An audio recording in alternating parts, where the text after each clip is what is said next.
Tyre എന്ന് പറയുന്നത് സാധാരണ ഒരു സൂപ്പർ ഫാസ്റ്റിൻ്റെ ടയർ 40,000 45,000 കിലോമീറ്റർ പോയാൽ 60,000 കിലോമീറ്റർ വരെ പോകും. പക്ഷേ ഇതിൻ്റെ ടയർ 30,000 കടക്കില്ല. ഇത് ടയർ തേഞ്ഞ് പോയിക്കൊണ്ടിരിക്കുക. ഇതിന് പ്രത്യേകിച്ച് മെയിൻ്റനൻസ് വലിയ പാടാണ്. ഞാൻ വന്ന സമയത്ത് ഞങ്ങളിത് പരിശോധിക്കുമ്പോൾ ഏതാണ്ട് 50% ഇത് ചാർജിങ്ങിൽ ഓടാൻ പറ്റുന്നുണ്ടായിരുന്നുള്ളൂ.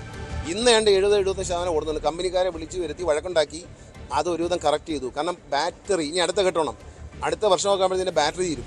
ബാറ്ററി പോയി 5-ാം വർഷം ബാറ്ററി പോയാൽ 28 ലക്ഷം രൂപ വേണം ഇതിൽ ഒരു വണ്ടിയുടെ ബാറ്ററി വാങ്ങാൻ. ഒരു കാര്യം നിങ്ങൾ മനസ്സിലാക്കൂ, ഇത് വലിയൊരു സംഭവമായിട്ടൊന്നും പറയരുത്. ഇത് കൈനഷ്ടം തന്നെയാണ്. കാരണം 28 ലക്ഷം രൂപ കൊടുത്താൽ ഒരു മിനി ബസ് കിട്ടും, ഡീസൽ മിനി ബസ് കിട്ടും. അപ്പോൾ നമ്മൾ വാങ്ങിയല്ലോ, ഐഷറിൻ്റെ വണ്ടി വാങ്ങി നിങ്ങൾ കണ്ടതാണ്. ആ വണ്ടിയുടെ ശരാശരി കിലോമീറ്റർ വരുമാനം എന്ന് പറയുന്നത് 52 രൂപ വരെ വരുന്നുണ്ട്. കോടി വരെയാണ് ഇപ്പോൾ പുതുതായിട്ട് വരുന്നുണ്ട്. അതിൻ്റെ വില എന്ന് പറയുന്നത് 28 ലക്ഷം. ഇതിൻ്റെ വില 1 കോടി രൂപയാണ് ഒരു വണ്ടിക്ക് 1 കോടി രൂപ. 5-ാം വർഷം ഈ വണ്ടിക്ക് 25 ലക്ഷം രൂപ 28 ലക്ഷം രൂപയ്ക്ക് ബാറ്ററി വാങ്ങണം. ഇതെല്ലാം വളരെ വ്യക്തമായി കാണാം. സാങ്കേതികമായി അറിയാവുന്നവർക്ക് ഇത് മനസ്സിലാവും. യെസ്, ബഹുമാനപ്പെട്ട മന്ത്രിയോട് അത് തന്നെയാണ് ചോദിക്കാനുള്ളത്. സാങ്കേതികമായി അറിയാവുന്നവർക്ക് ഇത് മനസ്സിലാകുമെങ്കിൽ സാങ്കേതികമായ വിദഗ്ധരൊന്നും ഈ KSRTCയിലും സംസ്ഥാന സർക്കാരിൻ്റെയും കീഴിൽ ജോലി ചെയ്യുന്നില്ലേ എന്നുള്ളതാണ്. മന്ത്രി എന്താണ് പറഞ്ഞത് എന്നത് ശ്രദ്ധിച്ചു നോക്കുക. ഇത് അത്ര ലാഭകരമൊന്നുമില്ല, ഇതൊരു നഷ്ടക്കച്ചവടം ആണ് എന്നാണ് ബഹുമാനപ്പെട്ട മന്ത്രിയോട് അതുകൊണ്ട് തന്നെ ചോദിക്കാനുള്ളതും. എന്തുകൊണ്ടാണ് ഇങ്ങനെ ഒരു നഷ്ടക്കരാറിൽ നമ്മൾ ഏർപ്പെട്ടത്, നഷ്ടക്കരാറിന്റെ ഭാഗമാകാൻ KSRTC തീരുമാനിച്ചത് എന്നത് തന്നെയാണ്. ഒന്ന്, KSRTC പലപ്പോഴായി നഷ്ടത്തിൽ പോകുന്ന ഒരു പൊതുമേഖലാ സ്ഥാപനമാണ്. അവിടെ ശമ്പളം അടക്കം നൽകാൻ പണമില്ലാത്ത സാഹചര്യമുണ്ട്, പെൻഷൻ അടക്കം പലപ്പോഴായി മുടങ്ങുന്ന സാഹചര്യമുണ്ട്. അപ്പോൾ പിന്നെ ഇത് നഷ്ടത്തിലാണ് പ്രവേശിക്കുക, നഷ്ടത്തിലായിരിക്കും കലാശിക്കുക എന്നത് അറിഞ്ഞുകൊണ്ട് എന്തിനാണ് ഇങ്ങനെ ഒരു കരാറിന്റെ ഭാഗമാകുന്നത് എന്നതാണ് അദ്ദേഹം തന്നെ സൂചിപ്പിച്ചു. വിവിധ വികസന പരിപാടികളുടെ ഭാഗമായി സ്മാർട്ട് സിറ്റി നഗരത്തിൽ വിവിധ വികസന പരിപാടികളുടെ ഭാഗമായിട്ടാണ് ഈ 113 ബസ് സർവീസുകൾ ആരംഭിച്ചത് എന്ന്. അപ്പോൾ മറ്റ് നിരവധിയായ വികസന പദ്ധതികളുണ്ട്. സംസ്ഥാന സർക്കാരിന് നഷ്ടം വരുന്നു എങ്കിൽ, അത് ബാധ്യതയായി മാറുന്നുവെങ്കിൽ അങ്ങനെ ഒരു കരാറിലേക്ക് ഏർപ്പെടേണ്ട സാഹചര്യം എന്തായിരുന്നു എന്ന ചോദ്യം ഉയരുന്നു. മറ്റൊന്ന് അദ്ദേഹം പറഞ്ഞത് ടയറിൻ്റെ പഴക്കം അടക്കം അതിൻ്റെ ബാറ്ററി ചാർജ് ചെയ്യേണ്ടതിൻ്റെ ആവശ്യകത അടക്കമാണ്. അതായത് അത് ടെക്നിക്കൽ സൈഡാണ്. നമ്മൾ അടുത്ത സംശയത്തിലേക്ക് പോകുന്നത്, നമ്മുടെ KSRTCയിലൊക്കെ ടെക്നീഷ്യന്മാർ നിരവധിയില്ലേ? സാധാരണ നമ്മുടെ വീട്ടിലേക്ക് ഒരു വസ്തു വാങ്ങുമ്പോൾ പോലും എന്തെല്ലാം സെർച്ച് ചെയ്യും എന്നത് പ്രേക്ഷകർ ഒന്ന് ആലോചിച്ച് നോക്കൂ. അതിൻ്റെ ക്വാളിറ്റി എന്താണ്, അത് എത്ര വർഷം ഉപയോഗിക്കാൻ സാധിക്കും, അതിന് ഗ്യാരണ്ടി ഉണ്ടോ, വാറണ്ടി ഉണ്ടോ, അതിന് സംഭവിക്കാവുന്ന കേടുപാടുകൾ എന്തൊക്കെ. ഇതൊക്കെ സാധാരണ ഏതൊരു ഉൽപ്പന്നം വാങ്ങുമ്പോഴും സാധാരണ മനുഷ്യൻ പോലും ചിന്തിക്കുന്ന ഒന്നാണ് എങ്കിൽ നമ്മുടെ സാങ്കേതിക സംവിധാനങ്ങൾ പിന്നെ എന്തിനാണ് പ്രവർത്തിക്കുന്നത്? ഈ ഇലക്ട്രിക് ബസ്സുകൾ സർവീസ് നടത്തുമ്പോൾ അതിന് സംഭവിക്കാൻ പോകുന്നത് എന്തൊക്കെ, അതിൻ്റെ ടെക്നിക്കൽ കപ്പാസിറ്റി എന്ത്, അതിൻ്റെ ചെലവ് എത്ര, ഇതൊക്കെ ആലോചിക്കാതെ അതുമായി ബന്ധപ്പെട്ട ഒരു പഠനവും നടത്താതെ ആണോ ഇത്തരം കരാറുകളിൽ നമ്മുടെ സർക്കാർ സംവിധാനങ്ങൾ ഏർപ്പെടുന്നത് എന്നത് തന്നെയാണ് മന്ത്രിയോടും ഗതാഗത വകുപ്പിനോടും ചോദിക്കാനുള്ളത്. അവിടെ വീണ്ടും, അതായത് ഞാൻ സൂചിപ്പിച്ചു കഴിഞ്ഞു, ഇത്തരം വിഷയങ്ങളിലൊക്കെ രാഷ്ട്രീയമായാണ് മറുപടി നൽകുന്നത്. അത് പ്രേക്ഷകരും കേട്ടതായിരിക്കും. 113 വണ്ടികൾ ആവശ്യപ്പെട്ടാൽ കോർപ്പറേഷന് തിരിച്ചു നൽകാൻ ഞങ്ങൾ ഒരുക്കമാണ്, പകരം 150 വാഹനങ്ങൾ അടുത്ത ദിവസം തന്നെ റോഡിലേക്ക് ഇറക്കും എന്നുള്ളതാണ്. ഇതെല്ലാം അത് കോർപ്പറേഷൻ ആകട്ടെ, കേന്ദ്ര സർക്കാരാകട്ടെ, സംസ്ഥാന സർക്കാരാകട്ടെ, ഇതെല്ലാം ജനങ്ങളുടെ നികുതിപ്പണമാണ്. ആ പണം ഉപയോഗിച്ചുകൊണ്ട് തന്നെയാണ് ഈ ബസ്സുകൾ നിരത്തിലിറക്കുക. അത് രാഷ്ട്രീയത്തിൻ്റെ പേരിൽ മത്സരിച്ച് ഞങ്ങളുടെ കീശയിലെ കാശ് കൊള്ളയടിക്കാനുള്ളതല്ല, മറിച്ച് എന്താണ് സംഭവിക്കുന്നത് എന്ന് പഠിച്ചു മനസ്സിലാക്കി അതിനാണ് പരിഹാരം കാണേണ്ടത്. ഇതാ മന്ത്രിയുടെ വാക്കുകൾ ഒരിക്കൽ കൂടി കേട്ടുന്നു. അദ്ദേഹത്തിന് ഉറപ്പ് നൽകുകയാണ്. അദ്ദേഹം ഇത് ഞങ്ങൾക്ക് വേണമെന്ന് എഴുതി തന്നാൽ 24 മണിക്കൂറിനുള്ളിൽ ഈ 113 വണ്ടികളും കോർപ്പറേഷൻ തിരിച്ചു കൊടുത്തേക്കാം. കോർപ്പറേഷൻ അത് കൊണ്ടുപോയി അവർക്ക് ഇഷ്ടമുള്ള സ്ഥലത്തിടാൻ ഞങ്ങളുടെ ഡിപ്പോയിൽ ഇടാൻ ഒക്കത്തില്ല. ഞങ്ങൾ പകരം 150 വണ്ടികൾ പുറത്തുനിന്ന് കൊണ്ടുവരും. യെസ്, 150, 200, 250 വണ്ടികൾ കൊണ്ടുവരട്ടെ, അത് ജനങ്ങൾക്ക് വേണ്ടി സേവനത്തിന്റെ ഭാഗമായി നടപ്പിലാക്കട്ടെ. പക്ഷേ ഇവിടെ എന്താണ് ടോപ്പിക് എന്നത് പ്രധാനപ്പെട്ടതാണല്ലോ. 3 കക്ഷികൾ ചേർന്നുകൊണ്ട് ഒരു കരാറിൽ ഏർപ്പെടുന്നു. ആ കരാർ പ്രകാരം ബസ് സർവീസ് ആരംഭിക്കുന്നു. ആ ബസ് സർവീസ് കരാർ ലംഘിച്ചു എന്ന് അതിൽ ഒരു കക്ഷിയായിട്ടുള്ള കോർപ്പറേഷൻ പറയുന്നു.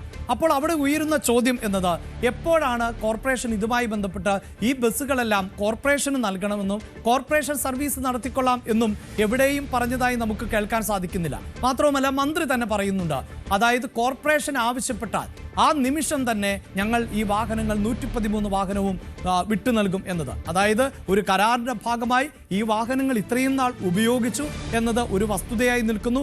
അതിലിപ്പോൾ കാലാനുസൃതമായ നഷ്ടം നേരിട്ടുകൊണ്ടിരിക്കുന്നു, കാലപ്പഴക്കം നേരിട്ടുകൊണ്ടിരിക്കുന്നു. അങ്ങനെ പഴകിയ വാഹനം കോർപ്പറേഷന് നൽകണം എന്ന് കോർപ്പറേഷൻ ഏതെങ്കിലും തരത്തിൽ ആവശ്യപ്പെട്ടിട്ടുണ്ട് എന്ന് ഇതുവരെയും കോർപ്പറേഷന്റെ ഭാഗത്ത് നിന്ന് പ്രതികരണം ഉണ്ടായിട്ടില്ല. അപ്പോൾ ഒരു വിഷയം ചൂണ്ടിക്കാണിച്ചാൽ ഇതാണോ മറുപടി? ആ വിഷയം പരിഹരിക്കുക എന്നതല്ലേ? അവരുടെ പരാതി എന്ത് എന്നത് കേട്ടതിന് ശേഷം അതിലെന്ത് പരിഹാരം എന്നതിന് പകരം എങ്കിൽ പിന്നെ നിങ്ങൾ ഇതങ്ങ് എടുത്തുകൊള്ളൂ എന്ന തരത്തിൽ ബാലിശമായ ഒരു മറുപടി നൽകുമ്പോൾ അത് കേട്ട് കൈയടിക്കാൻ ഒരു പക്ഷേ അദ്ദേഹത്തെ പിന്തുണയ്ക്കുന്ന രാഷ്ട്രീയക്കാർ ഉണ്ടാകും. ആ കൈയടികൾ അവിടെ നടക്കട്ടെ. പക്ഷേ ഒരു മാധ്യമ സ്ഥാപനം എന്ന നിലയിൽ ഞങ്ങൾക്ക് ചോദിക്കാനുള്ളത് ഇത്തരത്തിലാണോ ഈ വിഷയത്തെ അഡ്രസ് ചെയ്യേണ്ടത് എന്നാണ്.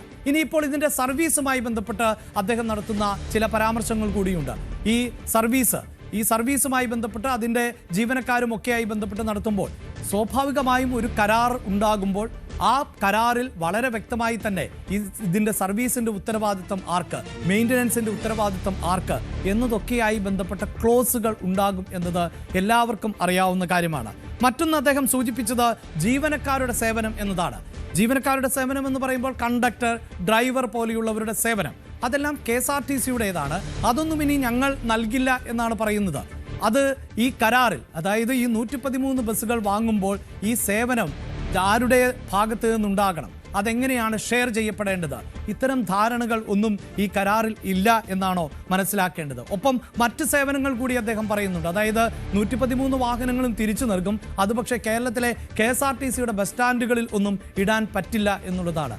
ഇതൊക്കെ അങ്ങേയറ്റം ബാലിശമായ മറുപടികൾ എന്ന നിലയിൽ തന്നെയാണ് നമുക്ക് വിലയിരുത്താൻ സാധിക്കുകയുള്ളൂ. കാരണം ഞാൻ ആവർത്തിച്ചു പറയുന്നു, വിഷയം എന്ത് എന്നതിനെയാണ് അഡ്രസ്സ് ചെയ്യേണ്ടത്. KSRTC ഡിപ്പോകളിലും KSRTC ബസ് സ്റ്റാൻഡുകളിലും ഈ വാഹനങ്ങൾ പാർക്ക് ചെയ്യാൻ അനുവദിക്കില്ല എന്ന് പറയുമ്പോൾ ഈ കരാറിൽ ഈ വാഹനങ്ങൾ വാങ്ങുമ്പോൾ ആ വാഹനങ്ങളുടെ സർവീസ്, നടത്തിപ്പ് ഇതുമൊക്കെയായി ബന്ധപ്പെട്ട ക്ലോസുകൾ ഉണ്ടാകും. അതെന്ത് എന്നതായിരുന്നു മന്ത്രി വിശദീകരിക്കേണ്ടത്. അവിടെ ലംഘനം നടന്നിട്ടില്ല എങ്കിൽ ലംഘനം നടന്നിട്ടില്ല എന്നതിൽ ആണ് വ്യക്തത വരുത്തേണ്ടത്. ഒപ്പം നിരവധിയായ സംശയങ്ങൾ, അതായത് ഈ സർവീസ് നടത്തുന്നത് എല്ലാവരും ആലോചിച്ചിട്ടാണോ, ഇതിൻ്റെ ലാഭവിഹിതം നൽകുന്നുണ്ടോ, ഇത്തരം സംശയങ്ങളിലാണ് മറുപടി നൽകേണ്ടത് എന്ന് തന്നെയാണ് ആവർത്തിക്കേണ്ടത്. ഈ വിഷയത്തിന് ഇങ്ങനെ വാക്പോരിനപ്പുറത്ത് പരിഹാരമുണ്ടോ? അതാണല്ലോ പ്രധാനപ്പെട്ടത്. ആ വാർത്തയുടെ വിശദാംശങ്ങളുമായി ഡാൻ കുര്യൻ ആണ് ചേരുന്നത്. ഡാൻ, ഇതിപ്പോൾ തിരുവനന്തപുരം കോർപ്പറേഷന് കീഴിൽ കൂടി വരുന്ന കരാറിൻ്റെ ഭാഗമായിട്ടുള്ള ഈ ബസ്സുകളുടെ സർവീസുമായി ബന്ധപ്പെട്ട് ആരംഭിച്ച തർക്കമാണ്. ആ തർക്കം ഇപ്പോൾ രണ്ട് ഭാഗത്തു നിന്നും, മേയറുടെ ഭാഗത്തു നിന്ന് അതോടൊപ്പം തന്നെ മന്ത്രിയുടെ ഭാഗത്തു നിന്ന് ഉള്ള മറുപടികളിൽ തങ്ങി നിൽക്കുമ്പോഴും ഇതിനൊരു പരിഹാരമുണ്ട്, സൊല്യൂഷനുണ്ട് എന്ന് നമുക്ക് അനുമാനിക്കാൻ സാധിക്കുമോ? ഇത് ഇരുവരും ചേർന്ന് ചർച്ച ചെയ്ത് പരിഹാരത്തിലേക്ക് എത്തുന്ന ഒരു സാഹചര്യമുണ്ട് എന്ന് അനുമാനിക്കാം.